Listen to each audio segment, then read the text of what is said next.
చెప్పండి. 10 రోజులు ఎలక్షన్స్ ఉన్నాయి తాతయ్య, అసలు ఎవరు గెలుస్తారని మీరు అనుకున్నారు ఈసారి? జగన్మోహన్ రెడ్డి గెలుస్తారు కానీ చంద్రబాబు కానీ పవన్ కళ్యాణ్ కానీ ఏం లేదు, దురుద్దేశం పెట్టి వాళ్ళ మీద ఉద్దేశంగా ఎదురుగా మాట్లాడుతున్నారు, ఏం లేదు అది. కానీ ఇప్పుడు గ్యారంటీ గెలుస్తాడు జగన్ ఒకటి నేను జగన్ పనులేం చేయలేదు అన్నాడు చంద్రబాబు నాయుడు. వినండి, అసలు ముఖ్యంగా రైతు గురించి తెలియదు అని చెప్పేసి మాట్లాడుతున్నాడు. రైతు అనేది అసలు అవగాహన లేదు జగన్ అంటున్నాడు. జగన్ చేసిన పనులు మంచి పనులు చేసిండు, రైతులకు కూడా అన్ని ఉపయోగం చేసిండు, ఇప్పుడు లేబర్కి కూడా బాగానే చేసిండు. ఏమి చంద్రబాబు ఇంతవరకు చేయలేదు, రుణమార్పు చేస్తామని చేయలేదు. ఏమి ఏమి ఇప్పుడు స్థలాలు కూడా జగన్మోహన్ రెడ్డి ఇచ్చిండు, ఇల్లు కట్టించిండు, జనానికి చాలా మందికి బాగానే చేసిండు.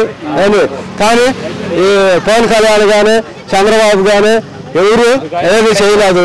అందువల్ల ఏమి దీని గురించి మాట్లాడినా వచ్చేది ఏమి జగన్మోహన్ రెడ్డి వచ్చేది జగన్మోహన్ రెడ్డి అన్న జగన్మోహన్ రెడ్డి రాని అన్నాడు పవన్ కళ్యాణ్. వాడు తెలియదు మాట్లాడి అవన్నీ చేస్తాడు, అవన్నీ ఏం కాదు. ఏమి అన్ని ఒక్క మాటలే అది తొక్కుతుంది చంద్రబాబు మొత్తాన్ని. పవన్ కళ్యాణ్ కూడా ఏమి వైఎస్ రాజశేఖర రెడ్డి కొడుకు తొక్కుతుడు జగన్మోహన్ రెడ్డి. నేనే దొక్కేస్తాను, పాతాలను దొక్కేస్తా జగన్ జగన్మోహన్ రెడ్డి తొక్కుతుడు, అదేమి రాడు, జబాజీలు కూడా రావు.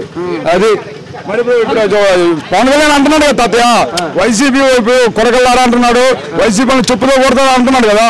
అంత దమ్ము లేదు, ఒక్కడైనా ఎదురుస్తుండో ఏమి జగన్మోహన్ రెడ్డి ఎదురుస్తుండే, వాళ్ళు ముగ్గురైనా కలబడ్డా కూడా రాడు. ఏమి మా జగన్మోహన్ రెడ్డి వస్తాడు.